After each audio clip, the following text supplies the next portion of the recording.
আসসালামু আলাইকুম।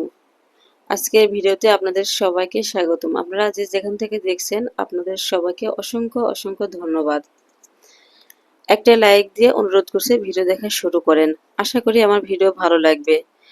আমার ভিডিওর কোনো না কোনো অংশ ইনশাআল্লাহ আপনাদের অবশ্যই ভালো লাগবে। যদি ভালো লেগে থাকে তাহলে আপনারা আপনাদের ফ্রেন্ড সার্কেলের কাছে আমার ভিডিওটি শেয়ার করতে ভুলবেন না। তো আমি সকালবেলা এখানে নাস্তা করে নিলাম। আজকে সকালে নাস্তা বাইরে থেকে কিনে নিয়ে আসা হয়েছে।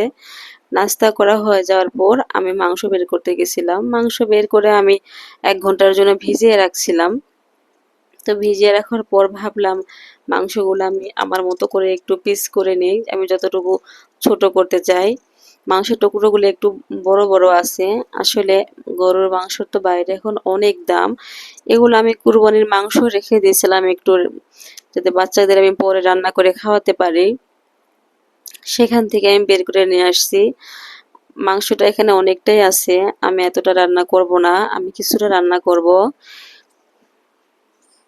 কারণ মধ্যবিত্ত পরিবারের একটু সঞ্চয় না করে চললে হয় না। একটু হিসাব করে চলতে হয়। তো এই মাংসটা আমি রান্না করব। মেহমান আসবে তার জন্য। আজকে আমি রান্না করব এখানে মাছ দিয়ে পোলাও। তো মাছটা আমি আগে থেকে পরিষ্কার করে নিছি। এখানে আমার বড় ৪টা মাছের মাথা আছে, সেগুলো আমি আগে পরিষ্কার করে নিছি।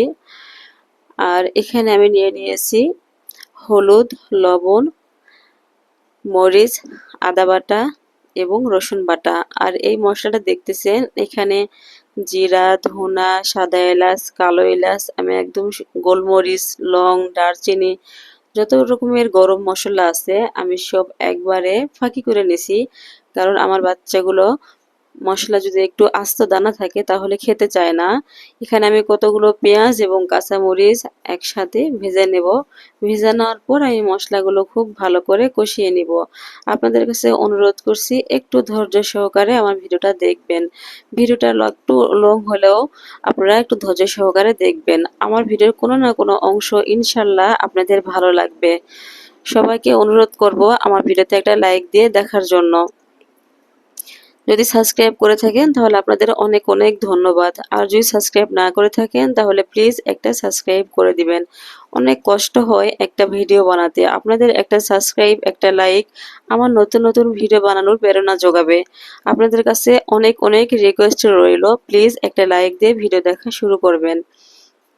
তো আমি এখানে মাছের মাথাটা খুব ভালো করে কষিয়ে নিব। যেহেতু আমি এখানে বড় মাছের মাথা নিছি, খুব বেশি কাটা হবে না।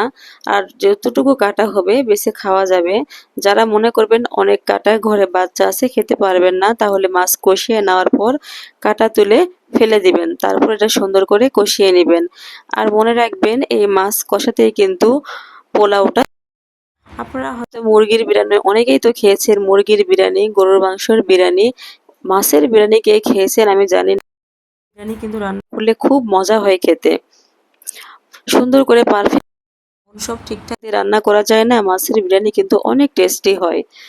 তো যদি আপনারা কেউ না খেয়ে থাকেন এভাবে বানাতে পারেন, এভাবে বানিয়ে খেতে পারেন, খুবই ভালো লাগে খেতে। তো আমার বিরিয়ানি রান্না করা হয়ে গেছে। আমি এখানে কিন্তু ঝরঝরে করে রান্না করেছি। পরিমাণ মতো পানি দিবেন, পানি খুব বেশি দিবেন না। পানি একটু বুঝে শুনে দিলে বিরিয়ানিটা ঝরঝরে হবে। এখানে আমি বিরিয়ানিটা রান্না করা হয়ে গেছে। আর বিরিয়ানি রান্না করতে, এই মাছ দিয়ে বিরিয়ানি রান্না করতে কিন্তু খুব বেশি টাইমও লাগে না।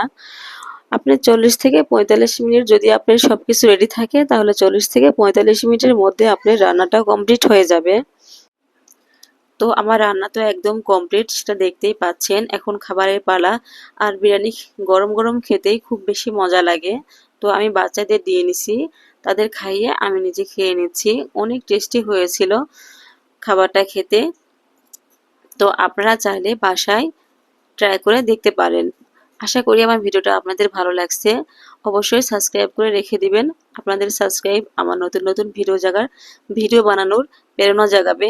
আসলে ভিডিওতে ভিউ আসলে নতুন ভিডিও করতে খুব ভালো লাগে। আর আমার ভিডিওগুলো শুধুমাত্র আপনাদের জন্যই। আশা করি আমার ভিডিও আপনাদের ভালো লাগছে। আমার ছোট্ট আয়শা খাওয়া দাওয়া শেষ করে আমার মেয়েটাকে নিয়ে আমি একটু বসেছিলাম। তো ভাবলাম আমার এই সুন্দর মুহূর্তটুকু আপনাদের সাথে শেয়ার করি। তো আমার সারাদিনের সুন্দর মুহূর্তগুলো আমি সবসময় ক্যামেরা বন্দি করে রাখি শুধুমাত্র আপনাদের জন্যই। তো সবাই ভালো থাকবেন। আল্লাহ হাফেজ।